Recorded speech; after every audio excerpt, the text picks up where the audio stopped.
যুক্তরাষ্ট্রে ৬,০০০-এর বেশি শিক্ষার্থীর ভিসা বাতিল করেছে প্রেসিডেন্ট ডোনাল্ড ট্রাম্পের প্রশাসন। তাদের বিরুদ্ধে আইন ভঙ্গ এবং ভিসার মেয়াদ শেষ হওয়ার পরও অবস্থান করা সহ আরও বেশ কয়েকটি অভিযোগ করা হয়েছে। সোমবার ১৮ আগস্ট পররাষ্ট্র দফতরের একজন কর্মকর্তা এমন তথ্য জানান। মঙ্গলবার ১৯ আগস্ট রয়টার্সের খবরে বলা হয়, ফক্স ডিজিটালের প্রতিবেদনে প্রথম প্রকাশিত এই পদক্ষেপটি এসেছে যখন ট্রাম্প প্রশাসন তার অভিবাসন দমন অভিযানের অংশ হিসেবে ছাত্র ভিসার প্রতি বিশেষভাবে কঠোর অবস্থান গ্রহণ করেছে। সোশ্যাল মিডিয়া যাচাই বাছাই কঠোর করেছে এবং স্ক্রিনিং সম্প্রসারণ করেছে।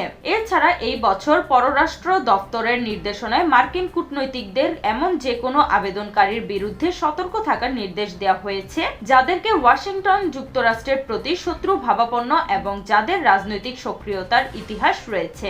কর্মকর্তা আরও জানান, আইন ভঙ্গের কারণে প্রায় ৪,০০০ ভিসা বাতিল করা হয়েছে। এছাড়া মদ্যপান ও মাদক সেবন করে গাড়ি চালানো এবং চুরি করার অভিযোগও আনা হয়েছে তাদের বিরুদ্ধে। সন্ত্রাসবাদের জন্য প্রায় ২০০ থেকে ৩০০ ভিসা বাতিল করা হয়েছে বলে কর্মকর্তা বলেন।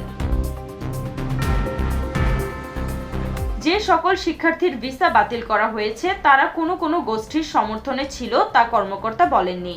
এদিকে গাজা যুদ্ধের সময় ফিলিস্তিনি অধিকারের পক্ষে ব্যাপক ছাত্র বিক্ষোভের পর প্রেসিডেন্ট ডোনাল্ড ট্রাম্প বেশ কয়েকটি শীর্ষ স্তরের মার্কিন বিশ্ববিদ্যালয়ের সাথে দ্বন্দ্বে লিপ্ত হয়েছেন।